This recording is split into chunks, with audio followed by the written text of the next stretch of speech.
Bem, pessoal, continuando então, depois da gente ter visto aqui metodologia de treinamento, né? Um treinamento mais leve, um treinamento mais regenerativo, é, agora a gente vai ver o treinamento de ritmo, né? Então a gente vai trabalhar ali entre 75% e 84% do VO2 máximo, ou até 85%, entre 80%, 85%, 82%, 85% da frequência cardíaca máxima desse atleta, né?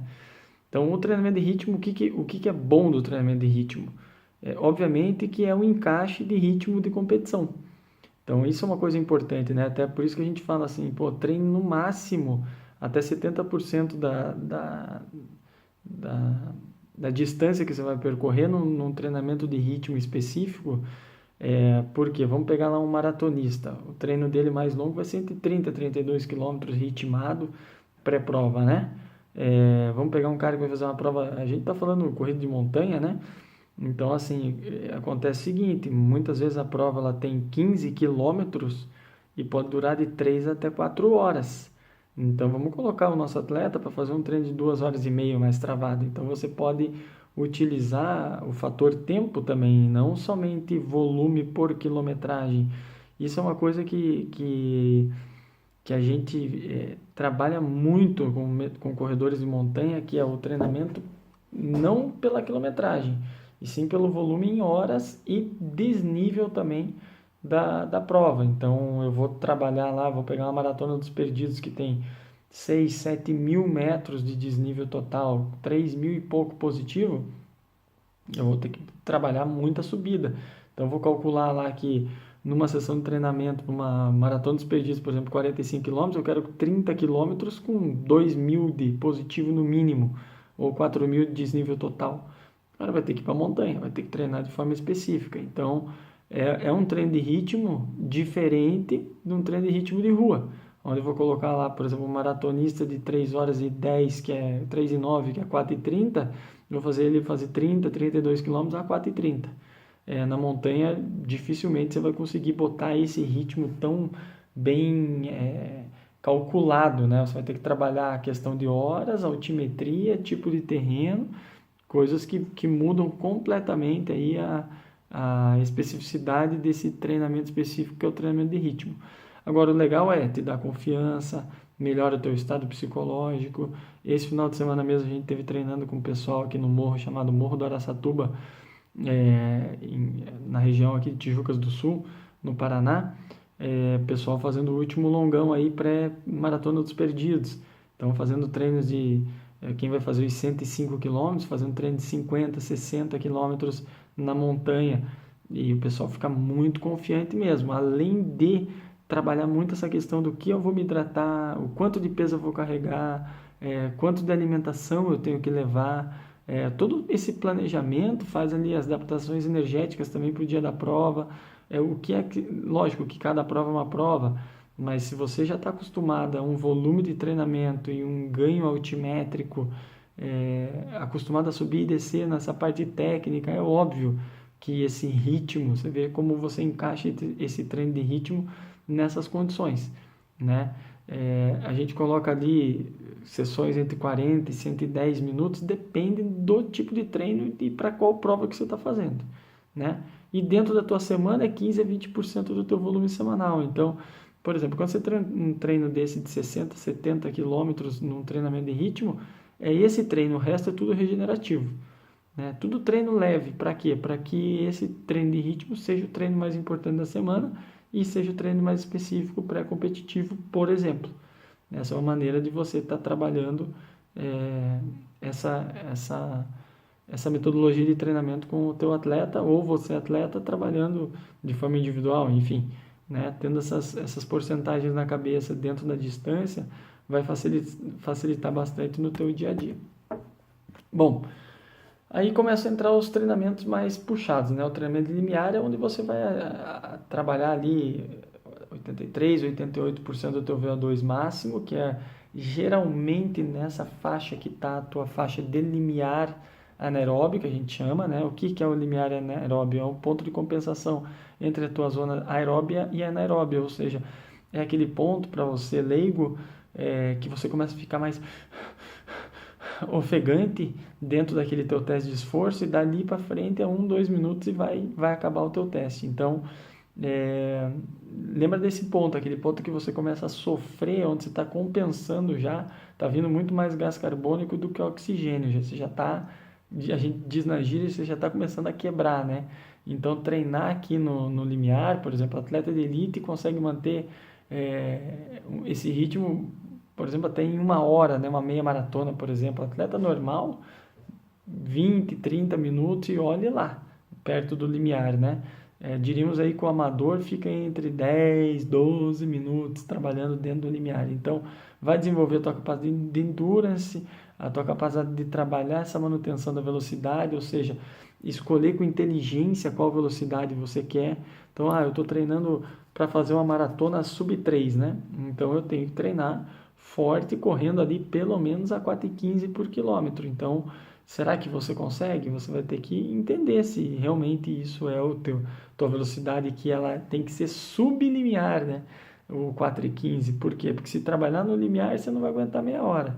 Então, é a inteligência da escolha da velocidade, das fases de treinamento para o técnico prescrever também, e desenvolve bastante a resistência aeróbica.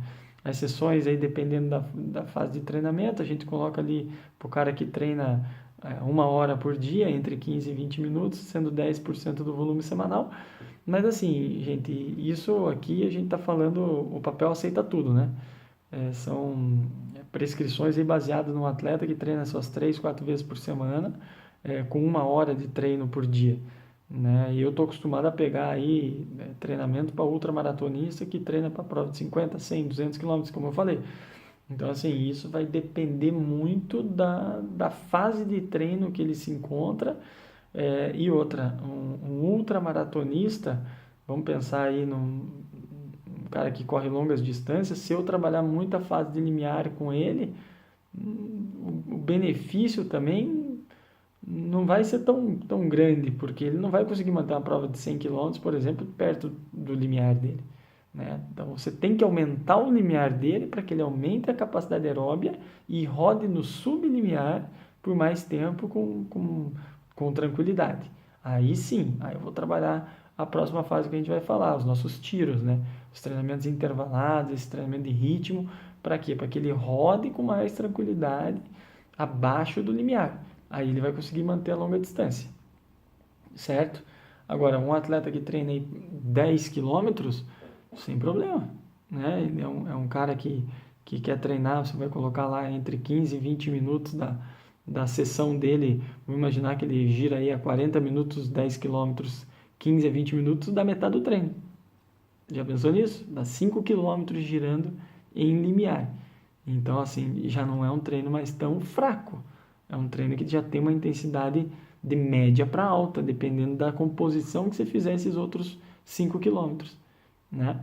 Então, isso exige bastante atenção e inteligência no momento de você estar prescrevendo treinamento para o atleta, ou você atleta que está treinando por conta e já começa correndo e já começa a sentir que você está já muito ofegante, pode crer, esse treino vai acabar rápido, né? Porque você já está trabalhando nessa fase aqui, ó, que é a fase limiar.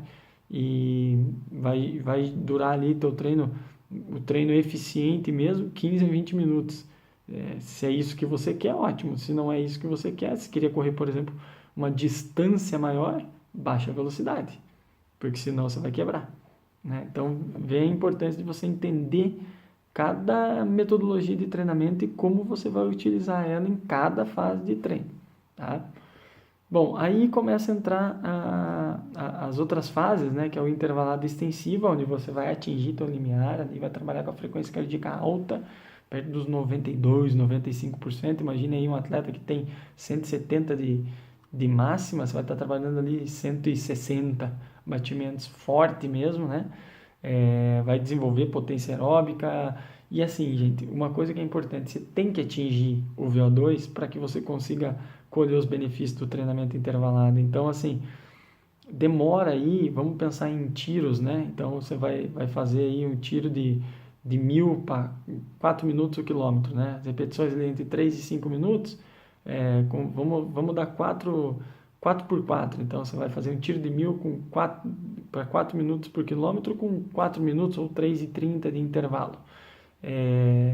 Você vai demorar 2, 3 tiros para chegar na zona que você quer, né? Na zona de limiar ali para daí manter. Por isso que é importante, não adianta nada você fazer o primeiro, se está ali, que a tua zona, que o teu técnico prescreveu, que é para fazer para 4 minutos por quilômetro, não adianta nada você fazer 3,40 o primeiro, 3,45 o segundo, 3,55 o terceiro, 4,5 o quarto, 4,15 o quinto e no último 4,20.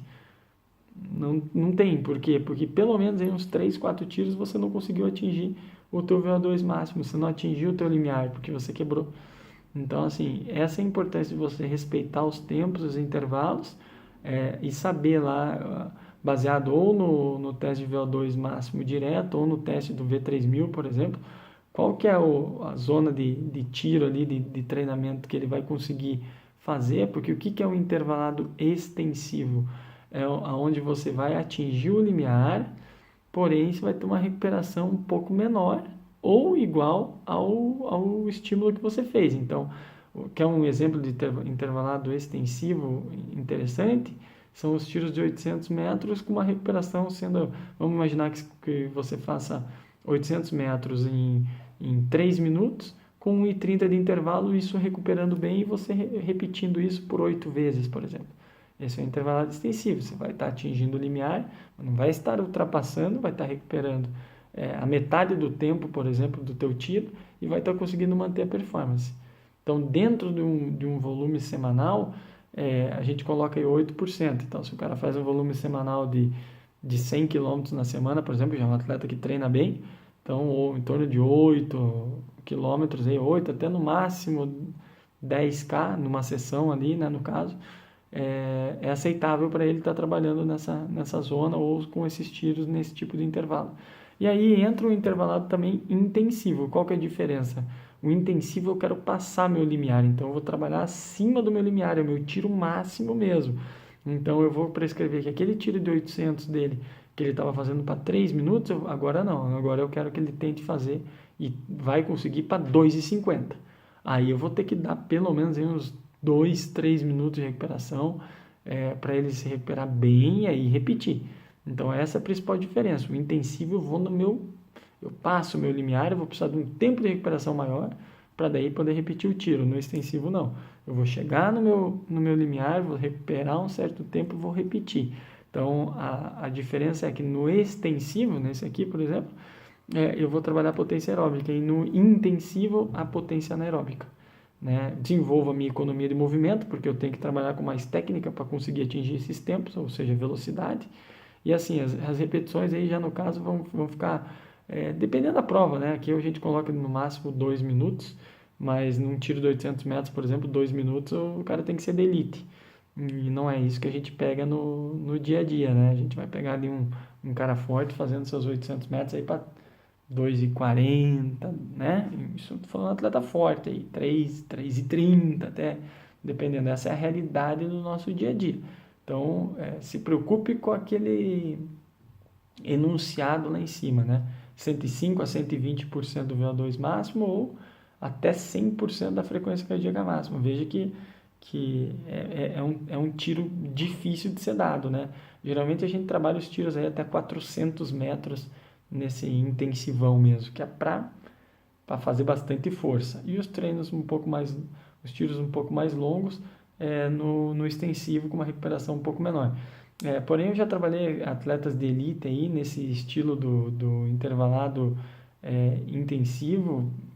Os caras conseguem fazer, por exemplo, 10, 15 tiros de 1.000 para 3 minutos com 1,30 de intervalo. Assim, uma coisa impressionante, trabalhando muito próximo do máximo deles, ali, de frequência cardíaca, e conseguem repetir. Então, isso também depende do indivíduo, com quais pessoas você está lidando, né? Quais atletas você está lidando, tem que estudar muito bem. Agora, o volume semanal é pouco, são só 5% aí que a gente fala para não estressar muito a musculatura, porque esse é o treino mais pesado da sua semana, no caso, que é o treino de tiros mais curtos e intensos aí nesse caso, tá? Bom, Aí, trazendo novamente para a corrida de montanha, tudo isso, todas essas metodologias de treinamento podem ser utilizadas e vão promover benefícios, obviamente, no condicionamento físico do atleta. Porém, a gente tem que estudar muita coisa na corrida de montanha, né? Então, como é que é esse tipo de prova? Ela é uma prova contínua? É uma prova que vai demorar 2, 3 dias e pode parar para dormir? Você vai ter que carregar tudo nas suas costas? Vamos citar aqui algumas provas contínuas, por exemplo, o Ultra Trail do Mont Blanc. É uma prova de 100 milhas, né, 160 e poucos quilômetros, onde você vai de forma contínua. Quem chegar antes ganha. E você tem os drop bags aí, alguns pontos de apoio que você pode estar pegando e reabastecendo tua comida, tua água, ou trocando teu tênis, trocando tua roupa, enfim. Mas ela é contínua. A multi-day, ela já tem ali, por exemplo, etapas a cumprir. Vamos pegar lá em Portugal a Gerês. Então, você tem uma prova que ela dura 7 dias e 280 quilômetros, por exemplo, e você vai parando ali, corre 30 quilômetros no primeiro dia, 40 no segundo, e vai trocando de roupa, dormindo, o corpo vai travando. Então, assim, tem gente que prefere fazer uma prova de 200 contínua do que multi-day, né, em vários dias. E a selfie é quando você tem que carregar tudo nas tuas costas, né? Quando a prova não te oferece nenhum tipo de apoio, você tem que fazer. Então, isso influencia bastante já no como você vai prescrever ou como você vai realizar os seus treinamentos, né? Já muda tudo. Qual que é o ganho altimétrico? Ou desnível negativo, né? Vou subir mais ou vou descer mais? O que eu preciso treinar mais? A minha força de subida ou a minha força, que faz muita força de descida?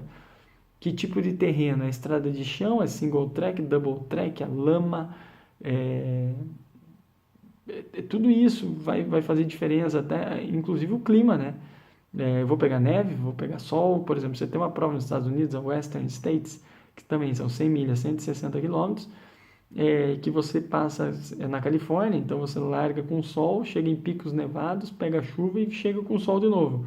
Então veja a importância, por exemplo, dos postos de controle, de você fazer um bom planejamento e deixar os teus equipamentos bem posicionados e tudo acertado para que você consiga fazer uma boa prova.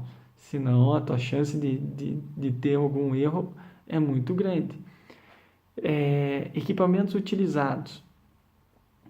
O que é que eu vou levar, né? Me perguntam bastante sobre, por exemplo, a utilização dos bastões, né? Dos trekking poles, que chama.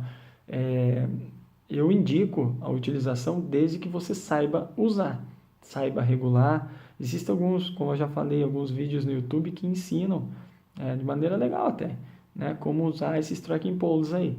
E assim, eu nunca usei pessoalmente falando, mas eu conheço atletas aí que usam e que gostam muito. Eu também nunca usei porque eu nunca treinei com eles. Eu tenho muita vontade de aprender a trabalhar com esses equipamentos. Outra coisa, a minha mochila de hidratação. Pô, tem que saber usar. Tem que saber abrir a mangueirinha, fechar a mangueirinha, colocar o suporte direitinho ali. Tem gente que não sabe, que se bate de vez em quando e encaixa mal atrás. Quantos e quantos atletas que eu já vi largar e puxar a água da mangueirinha e no meio da prova não abre, não abre, não abre, entra em desespero, acaba abrindo o compartimento atrás só porque estava dobradinha a mangueira dentro da mochila. Então tem que treinar com a mochila, tem que levar o apito. Essa prova é com ou é sem apoio? Né? Se eu tenho um carro de apoio comigo, como é que eu vou me planejar? Se eu não tenho, como é que eu vou levar nas costas? Né? Que mais? As bandanas, por exemplo, os buffs que a gente usa na cabeça, em picos nevados, tem que saber usar também, tem que fazer direitinho, utilizar antes, porque tem uma maneira correta de pôr, de se proteger. E uma coisa muito importante que tem uma falha grande aqui no nosso país ainda é que os atletas não leem o regulamento da prova. Então, assim, no regulamento tem todas as regras, pontos de corte, tudo que é importante para você saber. Por exemplo, eu treino muito atleta também que está simplesmente tentando finalizar a prova. Ele não quer pódio, não quer nada. E aí, vamos pensar novamente aqui na Maratona dos Perdidos. Eu tenho 5 horas para fazer meu atleta passar os primeiros 22 quilômetros. Pode parecer muito, mas naquele tipo de terreno com aquela altimetria é pouco, né? Então, eu estou baseado no regulamento, eu estou treinando eles baseado no regulamento, que eu quero que eles passem pelo menos com 1 hora abaixo desse tempo, porque eu sei que a segunda metade da prova é mais difícil. Então, eu estudei a prova, sei quanto tempo eles têm para terminar, li o regulamento, todos os equipamentos de segurança, vão estar posicionados, e aí é isso que tem que acontecer. Tem que prestar bastante atenção para não cometer nenhum erro. Já tivemos casos aí de atletas que quiseram dar uma desperto e largar sem, por exemplo, cobertor de emergência. E aí acontece o cara torcer o pé, acontece qualquer tipo de problema no meio do mato, como é que fica? Se ele não tem o cobertor de emergência e não consegue manter a temperatura do corpo. Então esse é o grande risco, e aí a conscientização dos atletas e professores para que esses atletas levem os equipamentos necessários de acordo com o regulamento, e o atleta não querer ludibriar a organização de não levar. Isso é bastante importante, e fica a dica realmente, porque a gente que participa das provas direto aí vê muito isso acontecer. Tá? Bom, que mais? Obviamente, tua alimentação vai influenciar, o teu sono, se você fez ou não fez os teus treinos, se você se comportou, né? Saiu beber, fumar, utilização de drogas diversas, eu digo até ergogênicos, né? Produtos que são considerados doping. Como é que você vai fazer a gestão do tempo? Se você não é atleta profissional, eu acho que é o caso de 99,99% das pessoas que estão me assistindo aí, como é que você faz a gestão do teu tempo, trabalho e treinamento, família, né? Como é que você consegue manter daí, no caso, a tua mente saudável para fazer uma prova dessa? Um pouco mais longa, ou uma prova no meio da montanha isolado. Então, são muitos os fatores que influenciam e que você tem que estar disposto a enfrentá-los, né? Eu acho que isso é o legal do esporte, né? É o quanto a gente consegue persistir para que a gente consiga atingir o nosso objetivo final. Então, fatores influenciadores são esses. E aí a gente já está finalizando aqui, pessoal, mas eu acho que vale o conceito, né, de overtraining. O que é overtraining? É simplesmente o excesso de treinamento. Se fosse voltar lá na periodização, eu diria o seguinte, tem erro dos dois lados aí, né? Um atleta que quer treinar demais sem poder, e o outro professor não analisar que esse atleta não pode, né? Então, tem que cuidar muito para que nem os professores e nem os alunos cometam esse erro de um puxar demais sem o atleta poder e o outro querer se puxar muito sem poder. Então, acho que o equilíbrio, você começa a ver sinais claros de overtraining quando o cara começa a perder o sono, começa a quebrar muito rápido nos treinamentos de tiros, não consegue mais manter os tempos que ele vinha mantendo há 2, 3 semanas atrás, começa a se lesionar, então assim, fica muito irritado. Então assim, tem muito sinal que o atleta dá que a gente tem que ficar esperto para sempre estar achando o equilíbrio. Por quê? Porque a maioria dos casos de overtraining ocorre por falta de planejamento, é simples. Então, cuidar bem da tua alimentação, da tua hidratação, do teu sono, do teu descanso, fazer uma boa gestão do tempo, tudo isso vai influenciar para que você consiga treinar mais e melhor. A corrida de montanha é uma modalidade recente aqui no Brasil, porém ela está sendo estudada cada vez mais a fundo. Agora a gente está conseguindo entender, fazer essa ligação das metodologias de treinamento da corrida de rua, também utilizar em nosso benefício na corrida de montanha. O que é um pouco difícil ainda é essa questão da prescrição dos volumes de treino, né? A literatura de rua nos dá volumes meio que já entendidos, né? E no nosso caso não, como a gente trabalha com altimetria, muito desnível, muitas vezes a gente sai treinar aí esse final de semana, fomos fazer um treino, fizemos 15 quilômetros em 3 horas. Então você fala, nossa, foi horrível o treino. Eu falo, não, foi excelente o treino. Se você ver, a gente teve 4.000 metros de desnível. Então, não, desculpa, em 15 quilômetros deu 4.000, não, deu 2.000 metros de desnível. 1.000 positivo e 1.000 negativo. Mas assim, já é um baita de um treinamento, né? Para quem conhece corrida de montanha sabe do que eu estou falando, em um terreno extremamente técnico. Então, assim, essa ainda é uma dificuldade que tanto o aluno quanto o atleta quanto o técnico tem para entender. Muitas vezes recebo também atletas falando, nossa, professor, mas é só isso de volume? Eu falo, pois é, mas tem tudo isso para subir e para descer, né? Eles vêm muito viciados ainda da corrida de rua, querendo saber qual que é o pace que é para fazer na montanha.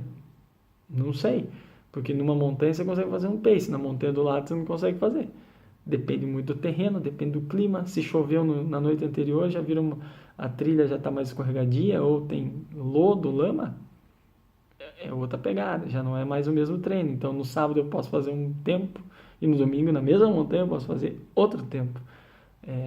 É muito variado, então é um pouco complicado, né? Eu acho que isso é um recado que a gente tem que deixar, confie no técnico, confie no treinador e treine para valer, porque a montanha ela te exige muita força, muita técnica, muita persistência, muita mentalização também, porque muitas vezes está sozinho no meio do mato ali, sem ninguém, só com um pouco de água, e você tem que ter a força de vontade de querer sair dali. O aspecto psicológico influencia bastante também, tá? Bom, gente, as referências bibliográficas que eu utilizei são alguns aí, né? Existem assim, os livros básicos de treinamento esportivo, do Bompa, Fisiologia do Exercício do Macardo, enfim, eu gosto também do Tubino, Mativeev. Eu tive uma base de treinamento esportivo interessante com o professor Antônio Carlos Gomes, o Edson Palomares, aqui na Universidade Federal do Paraná, e também como atleta de rendimento. Tive a oportunidade de estudar também fora, na Universidade de Pittsburgh, ter uma experiência desse treinamento mais americanizado, diríamos assim, a periodização levada bem a sério. Então, acredito muito nesse modelo que eu apresentei para vocês. E, gente, aqui estão os meus contatos, o meu site, o meu contato @rafaelbonato.com.br, meu telefone celular com WhatsApp também está aí disponível para quem quiser tirar suas dúvidas. E eu gostaria de agradecer a atenção de vocês aí por mais essa oportunidade que o Conaran me dá de compartilhar o meu conhecimento. Espero que vocês gostem e tenham todos um bom dia. Tá bom, pessoal? Muito obrigado aí e até a próxima oportunidade. Valeu, gente!